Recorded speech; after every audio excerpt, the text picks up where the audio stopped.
Hello ladies and gentlemen, welcome to another episode of Let's Play Warframe Grandpa Edition, Episode 8.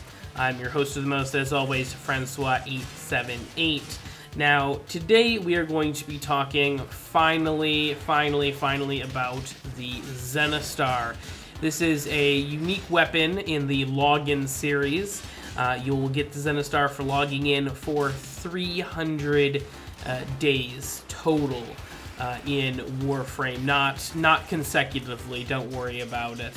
But this weapon has one of the most unique gimmicks of pretty much, I would say, even any weapon in the game, not even just amongst the melee weapons, but basically this weapon has a disc on the top of it that is on fire, and when you perform a charge attack, it will launch the disc out, and when the disc lands, it will start blasting AoE damage in a large area around it, and it's a lot of fun. It's very interesting to use. It enables you to lock down areas without having to worry too much about defending certain points, and allows you to kind of roam around and be a little bit more active, which is a lot of it's fun.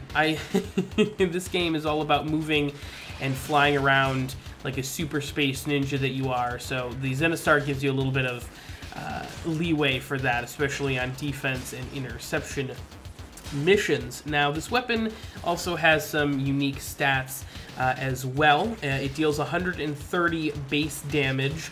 Now, if the disc is in the weapon, it will deal that damage as heat. If the disc is outside of the weapon, it will deal that damage in physical, and it will primarily be in slash. Now, the attack speed on this weapon is 0.833 when the disc is in the weapon. When it is outside of the weapon, it is 0.967, so you get a slight attack speed buff when the disc is out. Also, again, motivating you to keep the disc out. The status chance for the main weapon is 25%. Crit chance is 5%. Crit multiplier is 2.0. Now, here's the build that I'm suggesting here. This is a pure damage setup build. Do not be fooled. This is just as much damage as I possibly can get on the disc and on the weapon itself.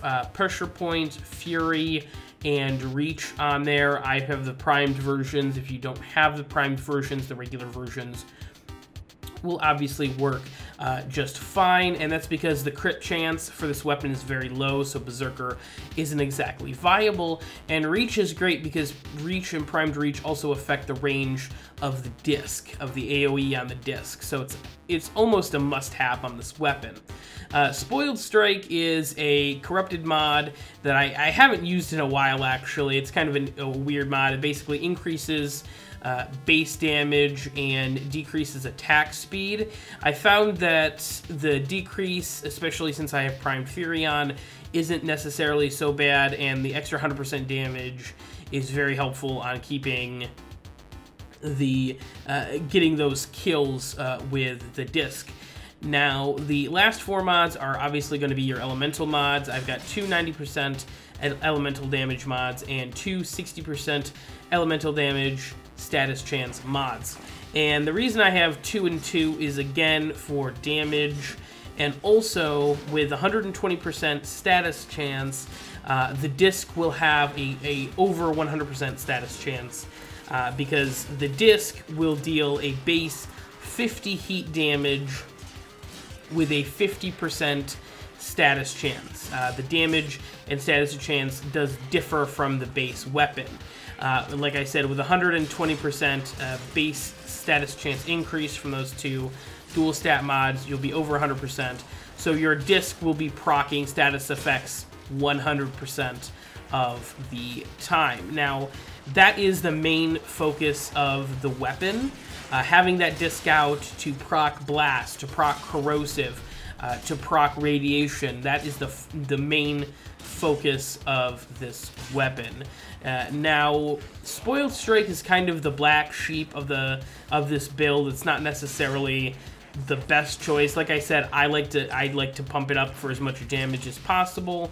If you guys want to keep that attack speed, though, I would go with maybe another elemental damage mod, either another 60/60 or 90. That's totally up to you guys, though.